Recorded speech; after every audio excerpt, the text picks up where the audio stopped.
Welcome to the Well Within radio podcast. I am your host, Chyna Lit. So, I've met you before, thankfully, and I've seen the organisation go from strength to strength, which is beautiful because it's not an easy topic. Yeah.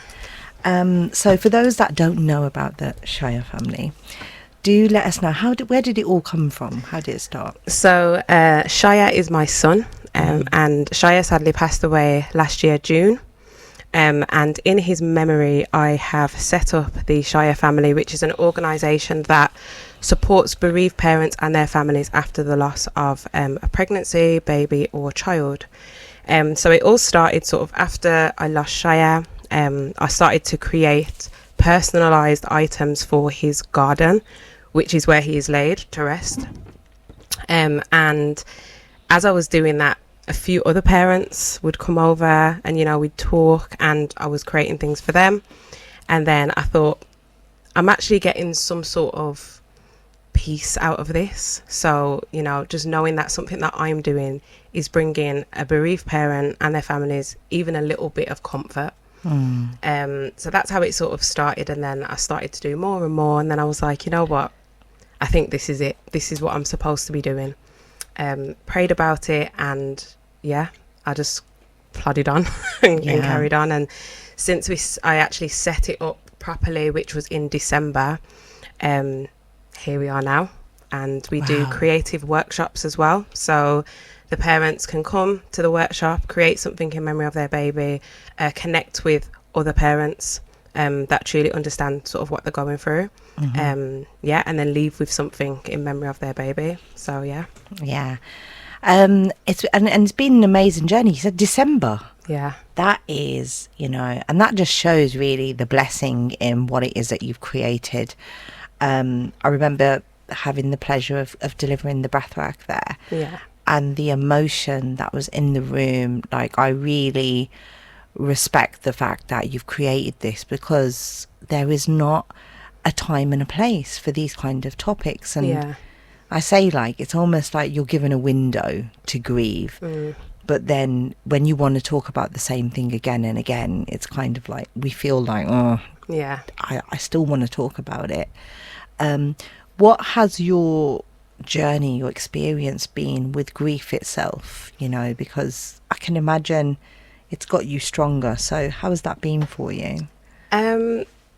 It's very much swings and roundabouts. And I think initially when I was speaking to others, they were just like, the first year is going to be survival mode. And I truly believe that that's what it's like. You can't really plan ahead almost. I wasn't like, if there was an event or just something that I would normally be like, yeah, I'm happy to go, I couldn't do that, because I was like, I don't actually know how I'm going to feel on that day. So it was very much living some days by the hour. But then in another breath, I'd be fine for a week or two, and I'd be like, oh, you know what, I'm doing well. This is great. And then the next day I'm like down in the dumps again, really sad, down, upset, crying. And so it is very much taking each day as it comes. And my grief journey is not the same as another parent's. And I just think sometimes people look at others and they say, oh, mine's not like that, or, you know, she's getting on really well, and etc. But everyone just grieves very differently. And so I think that's something that I learnt, that my journey is not the same as everyone else's, and we just have to take each day as it comes, and whatever that day looks like, that's okay. Yeah.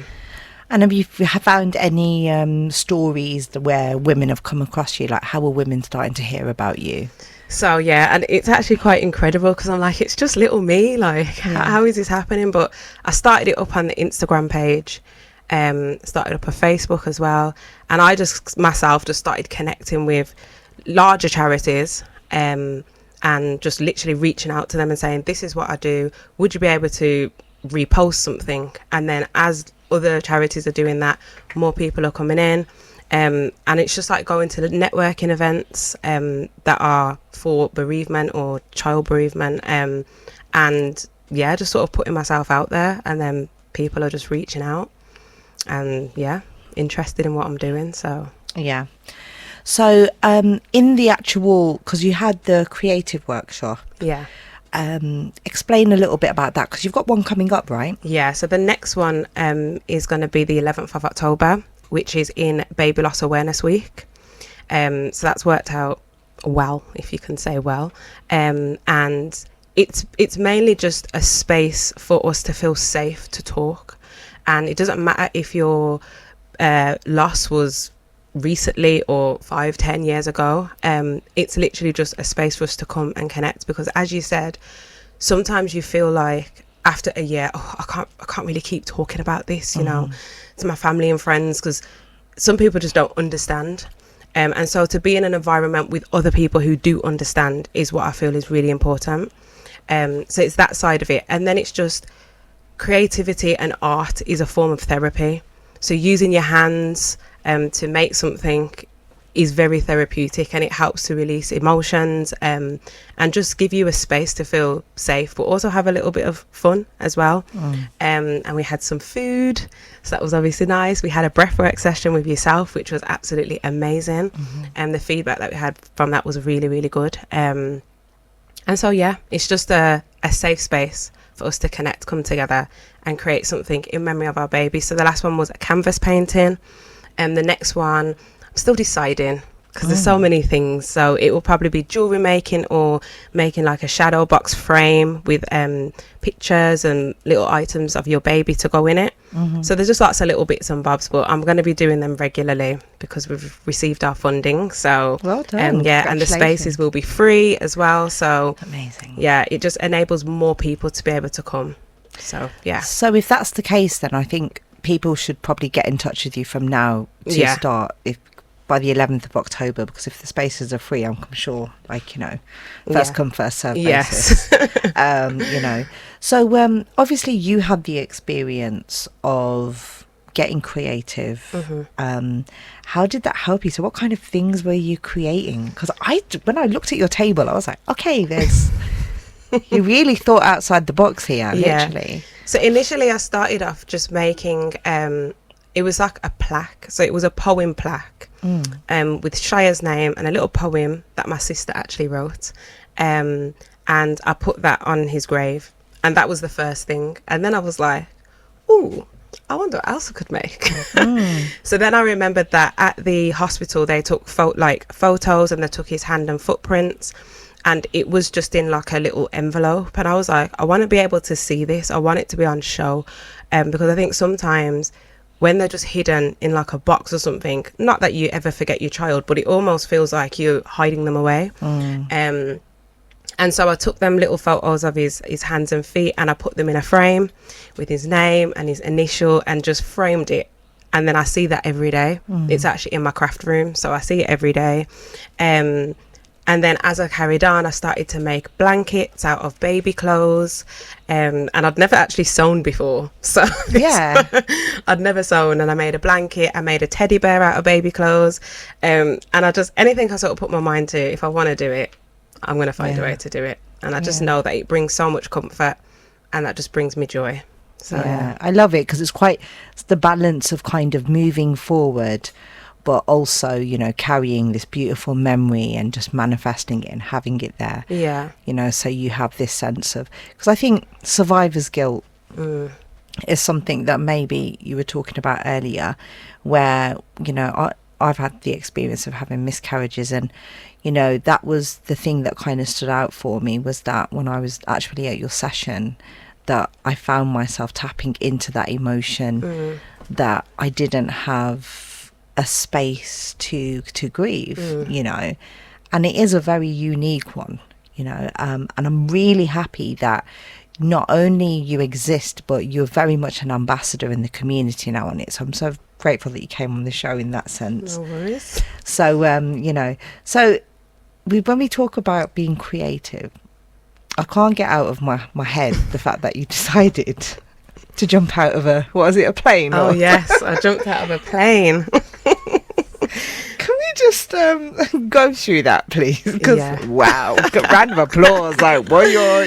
Honestly, I've always been like a little adventure girl. And that was something that I wanted to do, but I just thought, I can't, I'm too scared. Like, I can't jump out of a plane. But it was coming up to Shia's first birthday, which was the 27th of June. And I was like, I'm going to do it. I'm just going to jump out of the plane. I'm just going to do it. Okay. I'm going to be fine. I just had like, I'm just going to be fine. So anyway, as I was doing it, I thought, I'm going to do it as a fundraiser as well. And that will, at the time I hadn't received the funding. But I was like, that will enable me to put on a creative workshop. And I'm going to write everyone's babies that I know, people that follow me, anyone that's lost a child, a miscarriage, anything like that. I'm going to write their baby's name on my t-shirt, and they're all coming up in the plane with me, and we're going to jump out together. And I did it, and it was, you can probably hear the smile. Yeah. You can see it, but it was the most incredible experience ever. Okay, so hold on a minute. Are you telling me, like, because I get it, because I'm that kind of person. Yeah. But when it got to that moment, when the doors opened, and did you look down? Was there a moment when you were like, what am I doing? So basically, it was a bit of a stressful day because, as I said, it was Shia's birthday. So it was already full of emotion. And we went to the cemetery to do a balloon release. And on the way there, I received an email to say that there's a chance it's not going to go ahead because it was too windy. Oh. So they were like, it's 50-50. And it was in Nottingham. So it was like, do I drive all the way to Nottingham and I can't do it? Do I just drive there anyway? And I was like, I'm doing this today. This is happening. Okay, so I drove to Nottingham. And when I got there, the winds had settled and it was all, yes, you're going to go ahead. So I was like, okay, got myself ready, got my little thing, my little, whatever you call it, parachute and everything on. And then as I was about to go onto, you have to go on like a bus, which takes you to the plane, the wind took a turn for the worse, and it was like, sorry, we can't do it. And I was like, oh my gosh. Okay, so I went and sat back down in the waiting area, and in total I was probably waiting about 3 hours. So I think in that time I just wanted to get it done. So it was almost like the fear that I had just gone, because I was like, I just want to get this done now. I was getting a little bit frustrated, like, I have to do it today. Any other day is not the same, because today's Shia's birthday. I need to do it today. So after waiting, I said, it was about 3 hours I was there. They said, yeah, we can go ahead. So I think when I got up there, I was just so ready to just do it that I didn't really feel scared. And before I jumped, there was two divers that were just free falling just by themselves, but they obviously train. And the way they just like went bye, I just jumped out the plane. I was like, I'm gonna be fine. I've got someone with me as well. I'm not just going by myself. So I had someone attached to me, and I have posted a video, but I still need to do the full one. When I'm literally hanging on the edge of the plane, I'm just smiling. Oh wow. I've just got a big smile. I didn't look frightened, and I didn't feel it either. And then I just jumped, and my face was flapping, and I was but it was absolutely incredible. I would do it again and again and again. Oh wow. Yeah. Did you manage to actually take in the scenery as well in the middle of so when you first fall, I think you fall for about 50 seconds. I think they say at like about 120 miles an hour, there or thereabouts. So you're falling really fast. Was your face proper My face was like Ted. Even my forehead was moving. It was crazy. So that bit, you kind of just in a bit of shock. But when the parachute comes out and you do just have the time just to literally just look around at the scenery, you can feel the heat from the sun, but the breeze as well. Like it was just incredible. Yeah, I've just got no words. It was amazing. I think I know what I'll be doing then. I'll be signing up. Are you planning on doing it again then? I want to do something else. I want to do something again. I might do like a bungee. Oh, okay. I feel more scared to do that, but I'm gonna do something. Maybe people can DM you with some suggestions. Yeah, that'll be fun actually. But that is so amazing. I love that. So what have you been doing then, moving forward, for your own well-being? How are you managing that moving forward? So I have counselling. I think that's definitely necessary, especially because I'm interacting with so many other people that are sharing their stories. So I definitely feel like I need to make sure I keep on top of my own emotions. So I do still have counselling. And honestly, just the creative side of it, as I said, it's like a therapy for me. So even if I'm not doing it in memory of Shia, but I'm doing it in memory of other babies or children, it's like therapy. So it's so therapeutic for me, and I just can, like, I've made a whole craft room in my house, that is like my peaceful place, and that's where I'll go to create everything, and that's what I'm doing to get by, on top of church. So I just think that's really been a massive thing for me. So praying, going to church, and just trusting that I'm going to be okay. Yeah, definitely. So if anyone wants to get in touch, do let us know the details. Yes. So the Instagram, Facebook and TikTok is at the Shia Family, which is THE, and then Shia is SHIA, and then family. And the website is www.theshiafamily.com. That's brilliant. And if anyone is going through anything, what's your last piece of advice for anyone that, you know, recently lost a child, is going through that grief? What for that quick moment, if your best piece of advice, what would that be? I'd say my best piece of advice is you are not alone. You're not alone in this. There's so many of us, sadly, that are out there in this community, and just reach out to somebody. You can reach out to myself, and there's so many other people and charities that are doing amazing work, just to make sure you know that you're not alone. And each day is going to be different. So just take each day as it comes, and don't rely on watching other people's journeys, as I said, because everyone's very, very different. So you just take it at the pace that you can, and if you feel that you need help, just reach out. Yeah, that's brilliant. Thank you so much, Chyna. No Honestly, problem. I Thanks for having can't me. thank you enough, because I know so many people that are going through child loss, and I think one of the things that you've highlighted is the fact that even if it happened a while ago, there is a space for us to unpack that emotion, Yeah. and not hold on to it, because I know I've got family members who celebrate the birth, you know, every year. They can't forget, you know, that time that came into fruition. So thank you so much, you know. But yes, if you want to get on that creative session, then that's the 11th of October, and do it. I've been to one of these sessions, and it is definitely something. You'll be able to cry, you'll be able to smile and feel supported. That's most important. Can I say one last thing? Yes. I want to wish my niece, who passed away 4 years ago today, a happy birthday. And her name is Jishay. So happy birthday to Jishay. I hope you're having a great time up there celebrating you and Shia. So yeah, I just want to say happy birthday to my little niece. Yes, love that. Right, well, that is it. So we've come to the end of another show. I am Shalina, and you've been listening to Well Within. We focus on holistic well-being.